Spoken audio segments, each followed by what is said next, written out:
Do you have any issues with your shoulder or your upper back getting all stiff and tense because you've been sitting at a desk all day long doing stuff like where I am right now in the office, like a lot of us are? Thing is, there's 5 quick moves that you can do to relieve some of this this tension almost immediately. And if you're interested in getting your shoulder assessed, go to gritgym.com/SS and get signed up there, because then I can actually sit down and figure out what might be becoming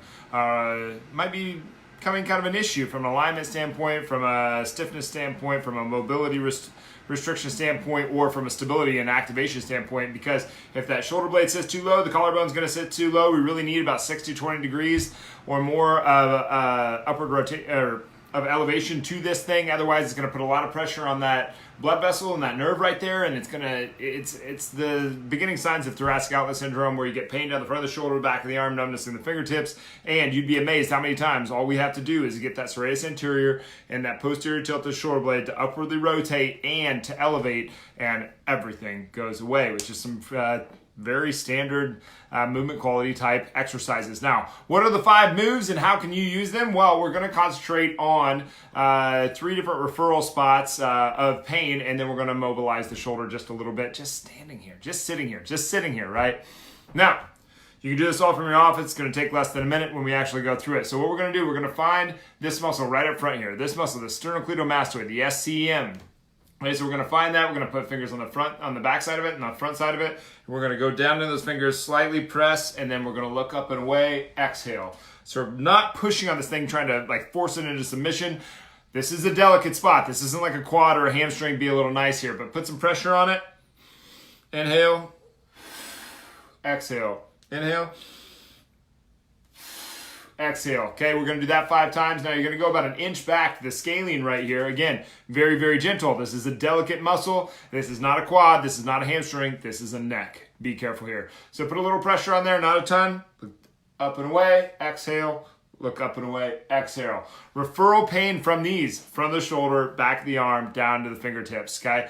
If we, the thing that they do for thoracic outlet syndrome is they slice your neck open, remove that scalene, and remove that first rib so that you don't have, so that to make way for that blood vessel and that nerve so that it can work the way that it's supposed to, when really all we needed to do was lift that up a little bit. The next one is subclavius.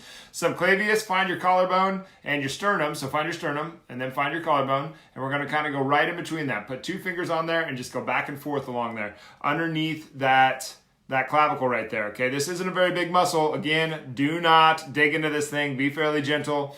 It's fairly delicate. But again, referral pain from this is going to go down the back of the arm, front of the shoulder, numbness in the fingertips if you are having that low collarbone. Okay, this stuff is amazing when you really get clear with how the shoulder blade should move and how it should sit. Everything goes a lot better.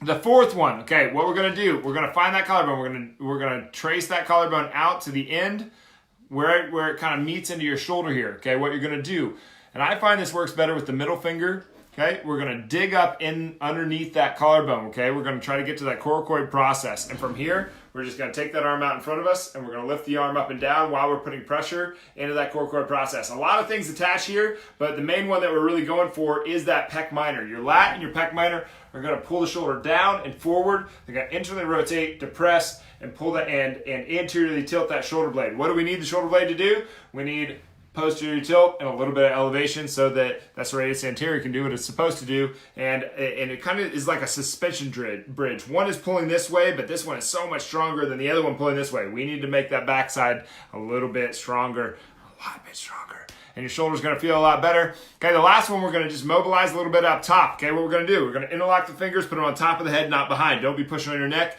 Okay, on top of the head, we're going to pull the chest forward, elbows back as far as we can, get a stretch in the pec. Important here, don't throw your head back. Keep that chin packed. Almost give yourself a double chin as you're doing this. Now you're going to go the other direction. You're going to bring the elbows together, and you're going to slouch down. Don't pull on your head. You're trying to get a nice flexed position to your upper back. We want to actually flex this down and get a little more mobility here. The idea that everybody is sitting in kyphosis, in this kind of anterior, gravitated position, is not accurate. Some people do not, most people I would say, don't go here, and this just happens to be the more acceptable posture or alignment that our society accepts. It's a little bit better than this one. But anyway, so we're going to go forward We're going to go back, and then we're going to rotate to the side, rotate to the side. Important to remember that you're going from your upper back, not from your lower back. You're not going to crank on your neck here. Okay, so on top of your head, rotate,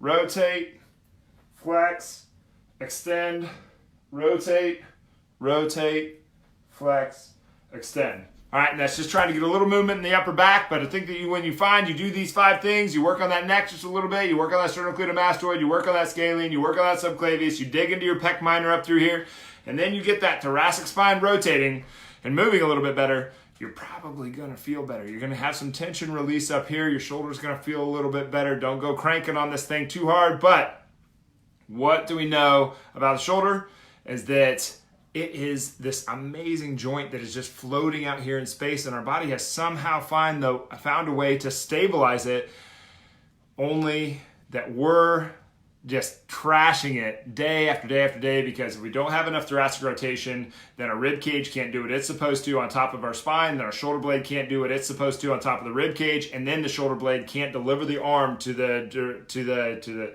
place that we want it to go in the manner that it needs to keep that shoulder healthy, and the shoulder ends up taking the beating. So be nice to your shoulder, and if you want to get a shoulder assessment, go to gritgym.com/SS, but use these 5 moves and use them immediately because they're going to help.